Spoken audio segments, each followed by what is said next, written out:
Shalom bagi kita semua, kiranya berkat dan kasih karunia Tuhan boleh menjadi bagian kita pada hari ini. Kembali lagi kita akan mempelajari pelajaran sekolah Sabat, dan kita sudah memasuki di pelajaran yang keempat dari kitab Yohanes. Dan judul kita sepanjang satu pekan ini, saksi-saksi tentang Kristus sebagai Mesias. Ayatnya terdapat di dalam Yohanes 3 ayat 3 sebagai ayat inti maupun ayat hafalan kita. Dikatakan, Yesus menjawab, katanya, "Aku berkata kepadamu, sesungguhnya jika seorang tidak dilahirkan kembali, ia tidak dapat melihat kerajaan Allah." Saudara-saudaraku yang kekasih dalam Tuhan, di dalam kitab Yohanes kita melihat Yesus sendiri memberikan bukti-bukti yang mengklaim bahwa dirinya adalah Mesias, bahwa dia adalah anak Allah, bahwa dia adalah seorang yang ilahi. Kita terbukti dari beberapa pelajaran-pelajaran sebelumnya. Di pelajaran yang pertama, pelajaran yang kedua, bahkan pelajaran terakhir kemarin.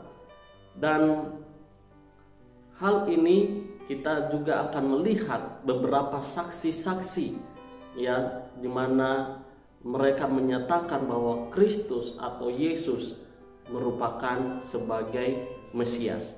Dan yang pertama kita akan lihat di pelajaran hari Minggu, kesaksian dari Yohanes Pembaptis. Kita boleh baca di dalam Yohanes pasal 1 ayat 19 sampai ayat 23. Baik, sebelum kita melanjutkannya, mari kita tunduk kepala dan kita berdoa.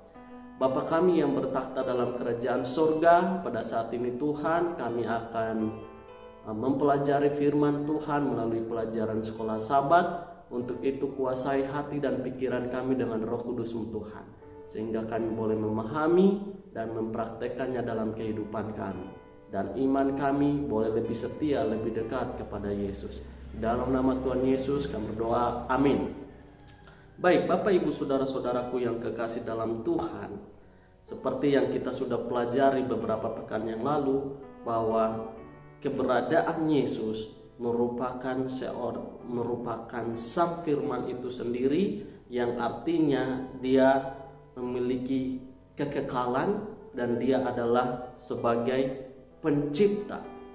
Dan di dalam pembukaan kitab Yohanes sendiri muncul seorang saksi, ya, yaitu Yohanes Pembaptis.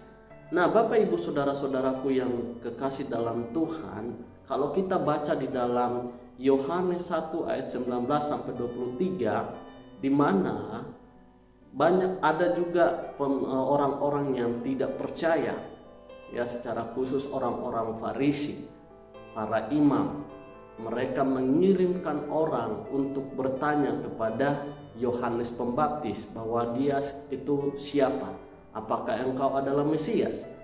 Apakah engkau adalah Nabi Elia? Dan lain sebagainya. Tapi luar biasanya jawaban Yohanes Pembaptis mengatakan tidak. Dia bukanlah Mesias, dia bukanlah Nabi Elia. Tetapi mereka bertanya lagi, namun siapakah engkau? Karena kami datang nanti memberikan jawaban kepada yang mengutus kami, nanti kami kasih jawaban apa? Terus Yohanes Pembaptis memberikan kesaksian dan memberikan jawaban bahwa dia adalah orang yang mempersiapkan jalan bagi seorang yang akan datang. Bapak Ibu saudara-saudaraku yang kekasih dalam Tuhan, kalau kita lihat, dia juga membaptis dengan air, ya. Tetapi dia katakan bahwa Kristus atau Yesus akan datang membaptis mereka dengan Roh. Dan bahkan Yohanes Pembaptis sendiri memberikan kesaksian tentang Yesus. Dibilang bahkan untuk melepaskan tali kasutnya sendiri pun dia tidak layak, ya. Di sini kita lihat kerendahan hati daripada Yohanes Pembaptis, di mana dia lebih mengutamakan Kristus daripada dirinya. Saudara-saudaraku yang kekasih dalam Tuhan, Yohanes Pembaptis ini hanya mau mengarahkan pikiran-pikiran orang-orang pada saat itu kepada Kristus. Dia bukan mengarahkan pikiran orang-orang kepada dirinya. Dan ini saudara-saudaraku luar biasa.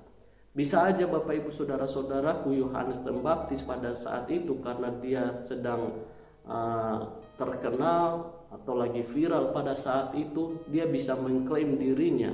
Tetapi tidak seperti itu Bapak Ibu. Dia tetap melakukan apa yang menjadi tugas dan tanggung jawabnya, yaitu mempersiapkan jalan bagi kedatangan seorang Mesias, yaitu mempersiapkan orang-orang untuk kedatangan atau pekerjaan daripada Mesias, yaitu Yesus sendiri. Saudara-saudaraku yang kekasih dalam Tuhan, dalam pekerjaan ini biasanya seseorang memiliki tugas untuk meratakan tanah yang berbatu, yang berlubang. Dia tugasnya untuk ratakan sehingga ketika raja datang, dia bisa apa? Memiliki perjalanan yang lancar. Dan inilah tugas daripada Yohanes Pembaptis. Sehingga pekerjaan daripada Yesus boleh dilancarkan dan tentunya rencana keselamatan yang akan disediakan kepada manusia. Saudara-saudaraku yang kekasih dalam Tuhan, kita lihat kesaksian Yohanes Pembaptis ini memberikan kesaksian di Yohanes pasal 1 ayat 29. Dikatakan apa? Inilah anak domba Allah yang akan menghapus dosa dunia.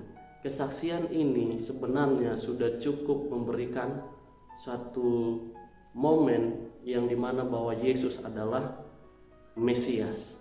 Bahkan dia juga, Yohanes Pembaptis memberikan sudah melihat secara langsung dimana dia ketika membaptis Yesus turun Roh Kudus dalam bentuk merpati, dan dia mendengar suara dari langit yang berbicara, inilah anak yang kukasihi.